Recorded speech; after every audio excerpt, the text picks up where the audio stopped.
Hey there, Internet. So I'm going to give you my list of my favorite films, favorite movies, the year 2020. I'm going to list them not in any particular order.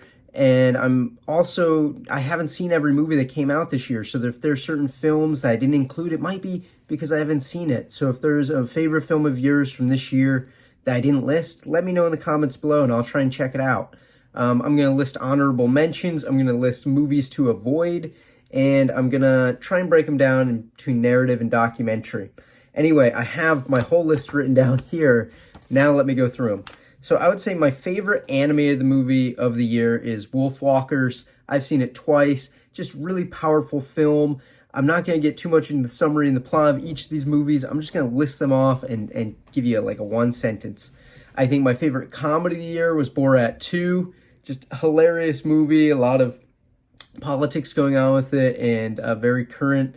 I liked Mank, the David Fincher film, which is in black and white. I liked Tenet, the Chris Nolan film. Took me a second viewing to really get it and really enjoy it. It's kind of silly, but it is a decent action movie.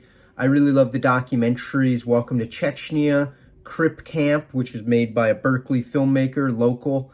Welcome to Chechnya did amazing things with the documentary medium in terms of hiding people's faces. I include a clip of it on my YouTube channel, but I think that's going to be the standard in the norm right now. When people are concealing the identity of someone, is you can do face replace really amazingly.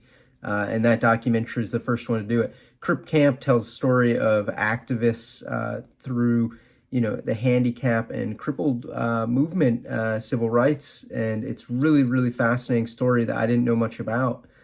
I really enjoyed Portrait of a Lady on Fire. That was one of my favorite narrative films. I actually caught that on a plane ride back from Atlanta, completely masked and wearing just like the headphones, but I really enjoyed it. I'm happy I watched that movie. It's a really powerful piece. I liked the horror film Invisible Man. I thought that was pretty good.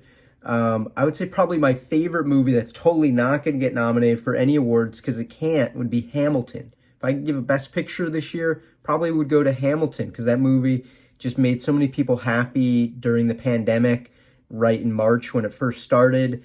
And it was incredibly well filmed. It's a great story. And I like it much better than having seen it in the theater.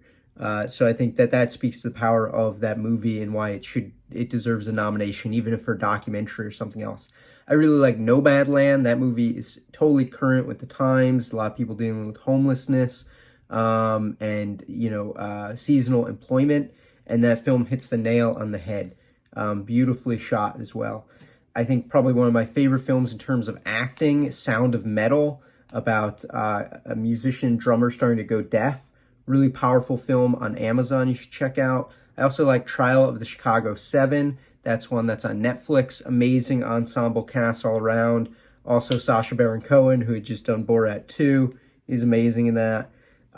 One of my other favorite documentaries this year is Assassins, which is about the two women who got involved with the accidental, in their view, accidental killing of Kim Jong-un's brother, the North Korean dictator. This documentary is crazy and extremely well done. I think another good one is Totally Under Control, which is Alex Gibney's film all about the pandemic and the U.S.'s response to it, or Donald Trump's lack thereof, preventing doctors from doing things. Really well done. Boys State, another amazing one that's out on Apple.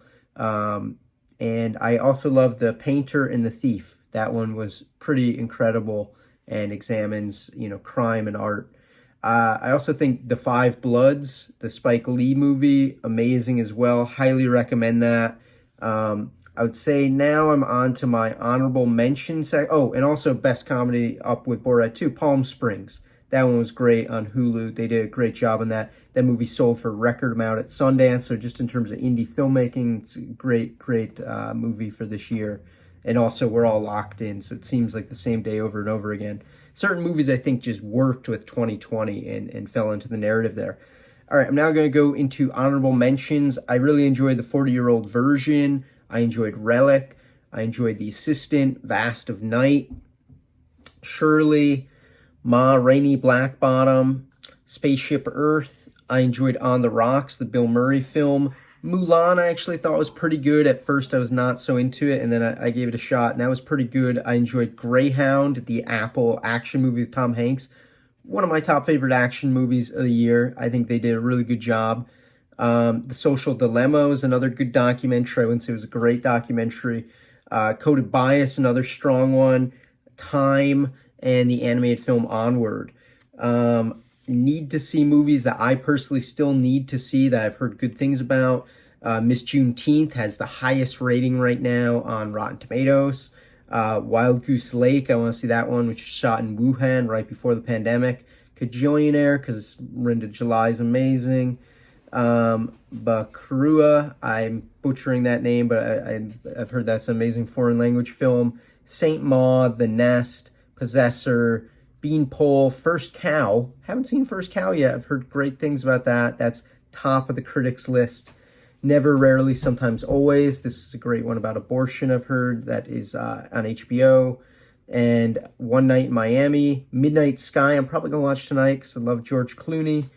The Father, I've heard Anthony Hopkins is amazing in this, dealing with Alzheimer's. Collective, I've heard is a really powerful documentary. And Maniri, I butchered some of these foreign language names, but I've heard that one has amazing performances dealing with immigration in the U.S. That is an underdog for Best Picture right now, so I need to see that. I need to see Small Axe, all the Steve McQueen films. I've heard those are amazing. I started to watch a little bit, but it's tricky with Amazon, so much stuff online now. News of the World, another Tom Hanks movie. Yeah, that's pretty much all in the need to see still. The Traitor, The Mole Agent, Truffle Hunter, Can't Kill David Arquette, some of these documentaries I still need to see. I would say movies that I didn't really like. And now here's the hot take moment where everyone's going to cut me up in the comments. If you survived, I would say the movies to avoid: Wonder Woman 1984. Didn't really care for it. A lot of people didn't like it. I've seen the comments online. Another one I didn't care for, Soul. I know, Pixar, right? I love Jamie Foxx, but the story just didn't seem really there to me.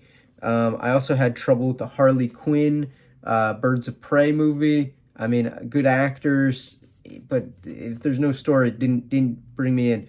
Another one, Charlie Kaufman, amazing guy. Every movie he's done I've loved, but I did not like I'm Thinking of Ending Things. I found it very boring, and it made me think of shutting it off. Relic, another one, horror movie about Alzheimer's. I was like, oh, I'm all about this. Didn't end up really hooking me so much. And finally, Gia Coppola, Mainstream. I was really excited about her latest film since Palo Alto. I saw a rough cut of this one, so maybe I'm a little biased, but I did not care for Mainstream.